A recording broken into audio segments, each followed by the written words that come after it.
쉽지 않습니다. 저 역시도 쉽지 않아요. 바로 이제 야, 네 생각 틀렸어 이런 식으로 지적하고 혼을 내는 방식으로 행동하게 될 거예요.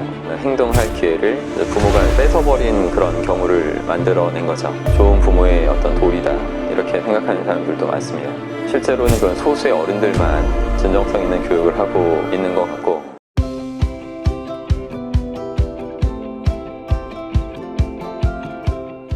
안녕하십니까, 여러분의 심리 멘토 박쌤입니다. 예전에 제가 책에서 읽었던 건데 불경에 있는 얘기입니다. 그러니까 추료경에 있는 이야기예요. 옛날 한 국왕이 있었는데 10명의 왕자 그리고 막내 공주가 있었어요. 이 국왕이 막내 공주를 너무나 총애했고 항상 떨어지지 않고 옆에 뒀습니다. 공주가 갖고 싶어하는 건 어떤 거가 됐든 다 구해다 줬죠. 그러던 차에 저녁에 아주 큰 비가 내렸는데 땅이 빗물이 막 고였죠. 그래서 고인 물 위에 빗물이 막 떨어지니까 그 모양이 물거품이 예쁘게 생겨났고, 그 물거품이 궁궐의 불빛을 받아서 보석처럼 반짝거렸습니다. 그 막내 공주가 그걸 계속 이렇게 지켜보면서 국왕한테 말했어요. 아버님, 저 물거품으로 제 머리에 달 장신구를 만들었으면 너무 예쁘겠어요. 국왕은 웃으면서 대답했습니다. 얘야, 저 물거품은 손으로 잡을 수 없는 건데 어떻게 장신구 만들 수 있겠냐. 그러니까 공주가 몰라요. 사람들 시켜서 당장 장신구 만들어주세요. 안 그러면 죽어버릴 거예요. 공주의 성격을 잘 알고 있던 국왕은 황급하게 유명한 장신구 장인들을 불렀습니다. 너희들은 솜씨가 매우 뛰어나니까 지금 내 딸이 물거품으로 장신구 만들어 달라고 하니까 지금 빨리 딴 일 하지 말고 그거 만들어내라.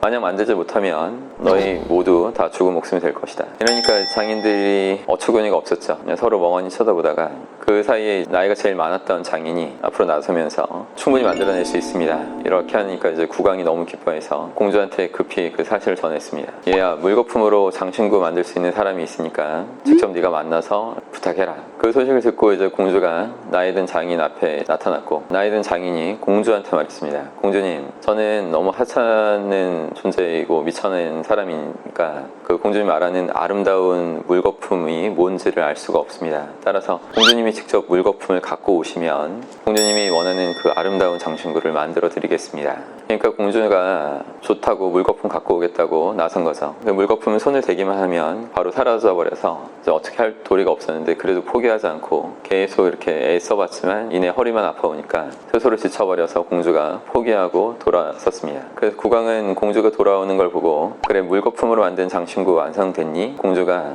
전 물거품으로 만든 장신구 따위 필요 없어요. 아버님께서 금으로 만든 장신구를 주세요. 추료경의 얘기를 통해서 여러분이 느끼시면 하는 것이 몇 개 있습니다. 일단 나이든 장인이 보여준 그 공감 반응, 이걸 좀 주의 깊게 보셨으면 좋겠어요. 공주한테 물거품으로 장신구를 만드는 것은 가능한데 이렇게 내친 게 아니라 이제 받아들였죠. 공주 마음 안에 있는 그 아름다운 물거품의 모양을 먼저 보여달라, 그걸 가져다 달라, 이런 부탁을 한 거죠. 그러니까 공주의 생각을 존중하고 그대로 인정하고 받아주면서 스스로 실현 불가능이라는 것을 깨닫게 자각하도록 만들어준 것입니다. 그러니까 공감은 이렇게 상대가 느끼고 생각하는 그 인식, 인지 틀 안으로 내가 온전하게 들어갔을 때 가능해져요. 근데 이게 사실 쉽지 않습니다. 저 역시도 쉽지 않아요. 노력은 항상 하죠. 개구리가 되면 올챙이적이 또 기억이 안 나고 그런 이치 같습니다. 근데 보통의 어른들은 이런 상황이 되면 이 장인, 나이든 장인처럼 애들의 마음을 공감해주는 것보다는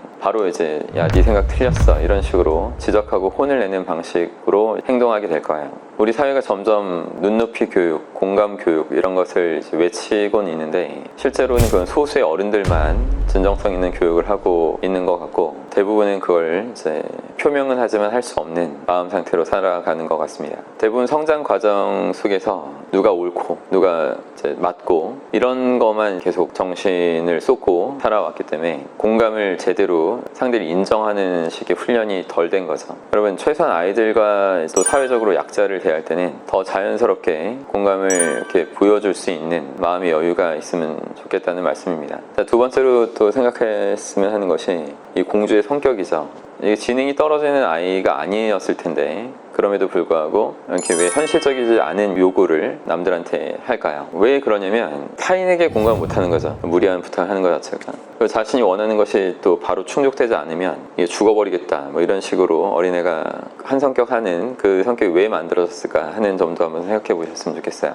그러니까 정신건강이 건강하지 못한 사람은 보통 어린 시절에 적당한 관심 그리고 적절한 사랑을 제대로 받지 못했기 때문에 혹은 또 기가 죽어서 마음이 약하니까 남들한테 제대로 된 요구도 못했고 또한 또 책을 읽는다든가 스승을 찾는다든가 이렇게 해서 그 욕구를 건강하게 스스로 채워나갈 수 없었기 때문에 그래서 정신건강이 안 좋은 겁니다. 그래서 우리가 애들을 키울 때 또 이런 것도 생각해 봐야 될 것 같아요. 너무나 주변에 관심 게 너무 많아서 자신이 그 아이가 뭔가 원하기 전에 모든 것을 부모가 다 욕구를 채워줬기 때문에 이렇게 되면 스스로 자신이 바라는 것을 생각하고 요구해 보거나 그 깊이 있게 생각하고 그것에 관한 행동할 기회를 부모가 뺏어버린 그런 경우를 만들어낸 거죠. 사실 사랑한다고 한 일이었을 텐데 사실 그 아이한테 안 좋은 결과를 만들어내는 것입니다. 이런 집안이 점점 더 늘어나고 있는 건 분명한 사실 같아요. 계속 출산율 저하가 일어나고 있고 외동 아이들도 과거보다 점점 더 많아지죠. 또 부모들은 과거보다 풍요로운 사회 속에서 살고 있으니까 아이들한테 계속 원하는 것을 계속 즉각적으로 충족시켜주는 경우가 많고 많은 부모들이 또 그렇게 바로 아이들의 요구를 충족시켜주는 것이 좋은 부모의 어떤 도리다 이렇게 생각하는 사람들도 많습니다.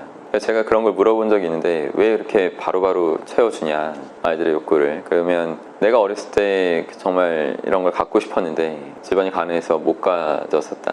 그래서 내 아이한테만큼은 상실의 감정을 주고 싶지 않고 그래서 다 갖게 해주고 싶은 그 마음이 있는 것 같다. 이런 말씀을 하세요. 뭐 저 역시 풍요롭게 큰 것이 아니라 어떻게 보면 자수성가해서 사는 사람이지만 이런 부분을 알기 때문에 제 자식한테 대할 때 그냥 무조건 다 원하는 것을 바로 충족시켜 주는 것이 얼마나 안 좋은 건지 알기 때문에 저는 항상 주의를 합니다. 실제로 아이가 아직 5살이라서. 그러니까 많은 부모들이 일종의 한풀이 하는 것 같아요. 근데 이게 자신의 마음을 이렇게 기쁘게 하는 거지 자녀의 마음을 순간 기쁘게 할 수는 있지만 결과적으로 큰 해로움을 줄 수 있다는 것을 좀 아셨으면 좋겠습니다. 뭐든지 적절해야 되는 것 같아요. 중용, 적절한 정도를 잘 지켜나가는 것이 얼마나 우리 삶에서 필요한 것인지를 사랑도 인정도 마찬가지라는 것을 아시면 좋겠습니다. 항상 힘내십시오. 고맙습니다.